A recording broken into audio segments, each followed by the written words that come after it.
That allows TNC to have their comfort pickup on Benny QT na malakas nga naman kumontrol ng mapa. Sabayan mo pa ng isang Hayabusa, the split push will be a problem for Omega later on. Pero if there's anything, na-limit nga nila ulit itong si Chakno with this utility roamer, the back siya. Na ngayon wala masyadong sinasagot dun sa other side. Wala siyang totally kina-counter. Pero dahil dun sa first pick na back siya, nabigyan nila yung chance nilang makapag-assassin / damage pa itong si Zaida. Kumbaga kailangan kasi i-make most out of it muna ni Chakno dahil sinabi nga natin sa comfortability, hindi man ito yung pinakaswak sa playstyle niya, but as long as he gets the job done and they get bigger objectives, mas maganda for TNC. What a high-level play kami na from Chakno na sinabayan yung kanyang explainer. Knowing ng isang Hilda gustong mag-fast clear ng mga minion wave at pwedeng umarang. Talagang tinambayan ni Chakno doon at pinigilan itong si James na makalamang versus na Lapu-Lapu. At sa totoo lang, hindi naman 50-50 yun eh. Hindi niya alam kung magkiklear nga ba doon sa side na yun. Pero mukhang magkakaroon ng slight 1v1 kung saan makukuha pa rin ata ni Zaida. Hindi, maghahati sila sa green camp na yun. And with that Omega, dahil nga na-burn yung flicker ng Hilda ng maaga, ay pwede silang magbigay ng dagdag na pressure. Pero TNC Pro Team, safe na safe pa rin sa loob ng kanilang jungle.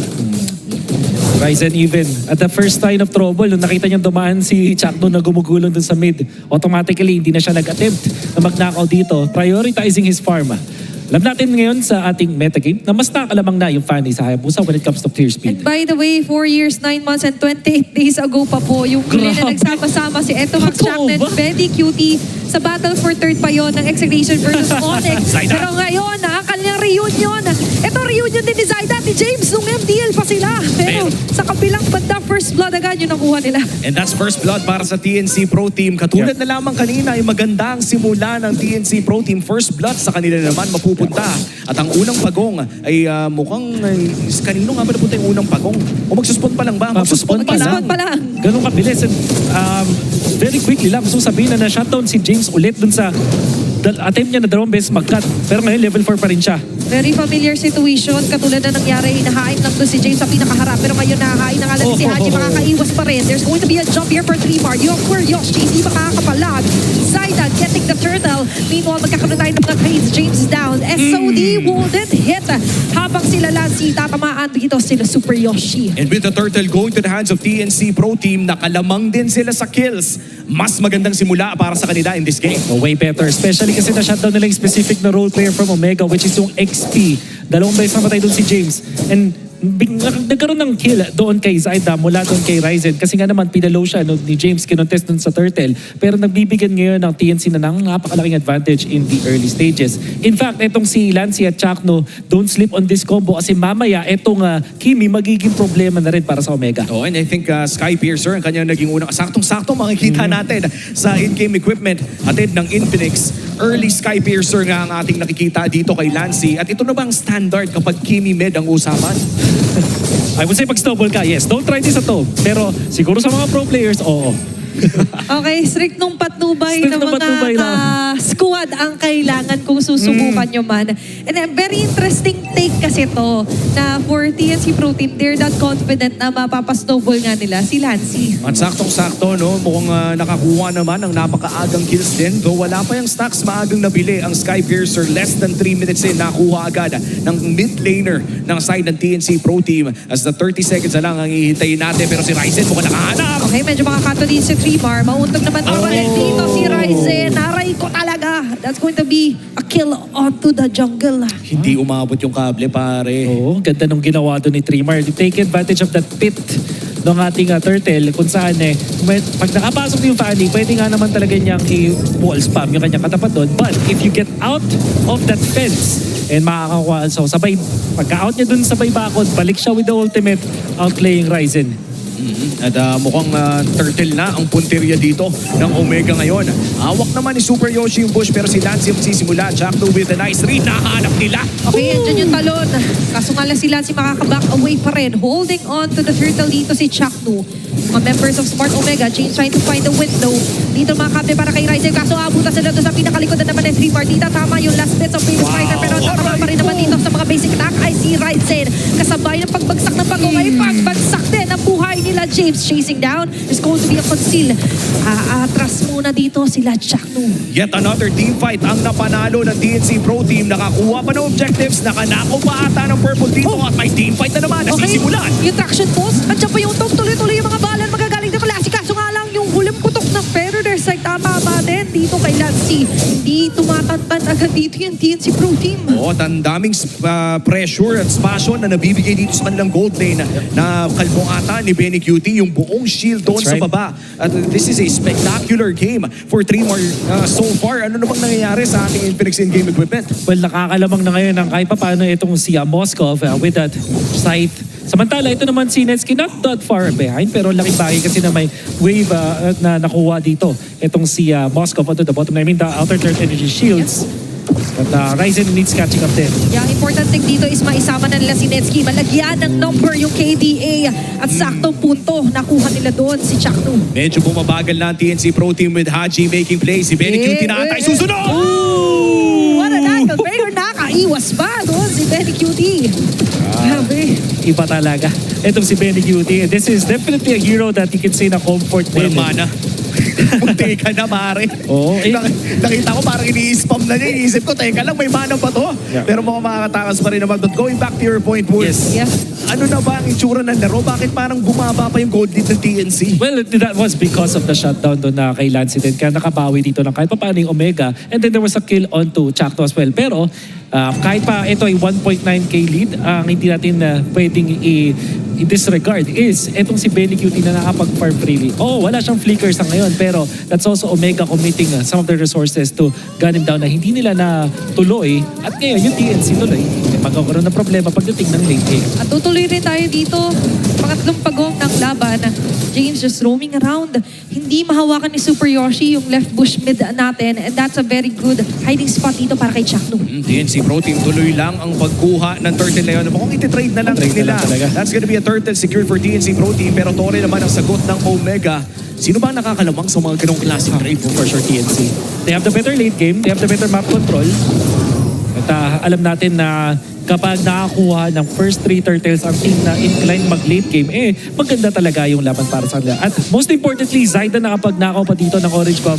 Without any contention from Omega, it meant na meron siyang retribution for that play. Oo, at 2 levels na ang lamang ni Zyda against this Fanny. Naging maganda man yung pinakita ni Ryzen ng game number 1. Para bang napatahimik ng TNC Pro Team ang early game ng Omega, leading to is this really good mid game para sa TNC Pro Team. At mukhang top lane na ang punteriya dito ngayon. And it's gonna be a turret na hindi madedepensahan ng Omega. Tsaka ito yung maganda pag nahawakan ni Zyda yung mga super mobile na heroes such as Dayabusa. He takes charge talaga. And katulad ng game number, hinahanap natin, he got to go his own way. At ngayon yung own way niya, ito somehow limit din yung pwedeng ma-farm ni Ryzen. Yeah. Ryzen naging problema dun sa game number 1. This time, more tamed. And this time, Trimar leading the damage dealt department. Ang ganda rin ng mga outplays na ipinapakita. Yep. Mukhang bumabawi from his Arnold performance of game number 1. Okay, yung distraction calls, wala masyadong tatamaan. But still, a successful defense sa gitna para sa Smart Omega. Parang talaga magano yun, far sa si Haji. Oo, Alam niyo yung range? Sobrang gilid ng traction pulse yun. Oo. Ayun yung parang kaduluduluhan na. Kumbaga parang kung naglalaro ka ng mga battle royale, nandun ka na sa kaligid-giliran ng zone. Circle. Ng circle. Alam na alam. Pero sa ngayon, mukhang tahimik muna ang Land of Dawn. Chaknu, scouting out that purple buff at mukhang makikita nila si Ryzen. Papasukin nga ba?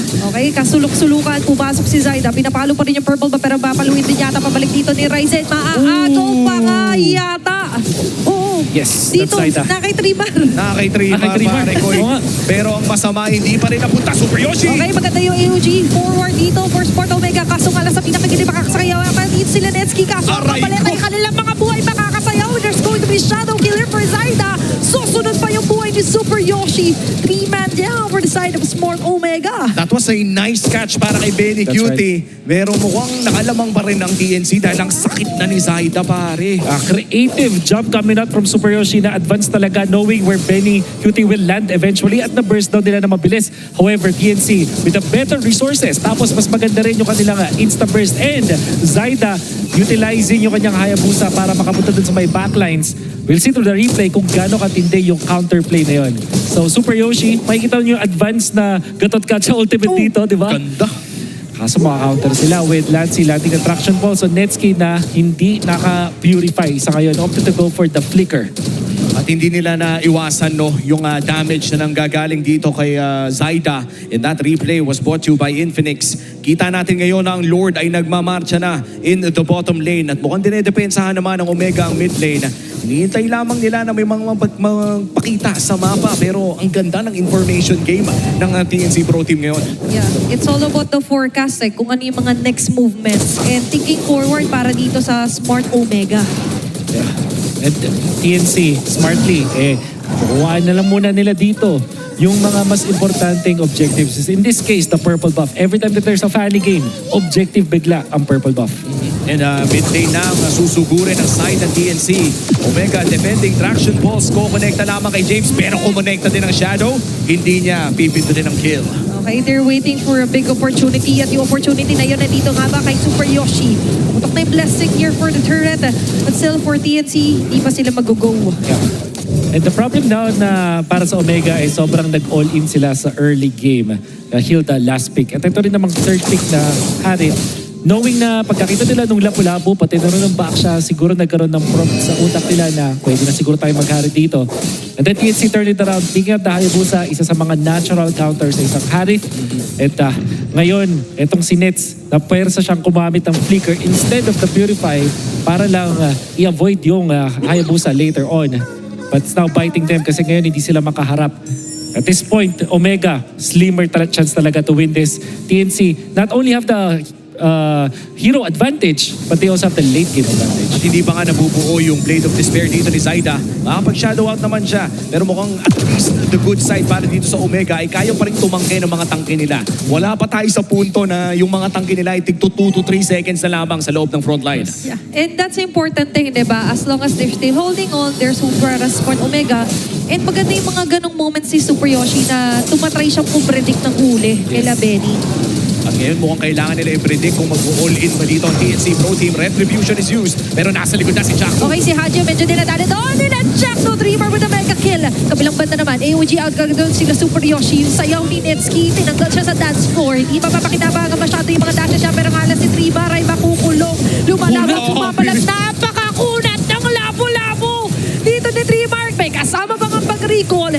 And with that, TNC is that confident for game number 2. Yan ang signature Lapu corner Kapag lumabas na yung mga dalawang minion wave, nakita mo yung Lapu-Lapu nag-bravest fighter doon sa corner na yun. Close to unkillable yan dahil ang daming targets para sipsipan ng HP. At mukhang yung Lord ay maglalaban na. Okay, parang pwede na sila mag-snap a shot dito kay James sa matatanggal agad. Raisendo sa pinakagilid. Si Zyda kanya tinatarget pero nawala na para mula kasi doon pala siya atake para sa Lord. Netki makasawa na sama for second of dashes. Tama naman. Pero babalik pa yata. Kakawin dito. Netki down the shadow kill. Also activated din para kay Zyda. Yung AOG ni Super Yoshi ginamit niya para sana makasurvive pero hindi din nagana. 4 men down. Ryzen is the only man left for Omega. And how about that spear mula doon kay Benny? Tinake advantage din yung duration ng kanyang ultimate para tumalon sa tamang moment. At doon sa flicker na ginawa ni Nets, kasabay yung spear doon ni Benny QT. May nagmamadali dito ang TNC Pro Team. The army is here marching on to the base of Smart Omega. O tanggal na rin si James. And this might be a GG as TNC takes game number 2. And we have our first Game 3 para dito sa Season 16. Pinakaunang serye, pinakaunang Game 3. Dalawang teams na naglatasunan. And we are heading straight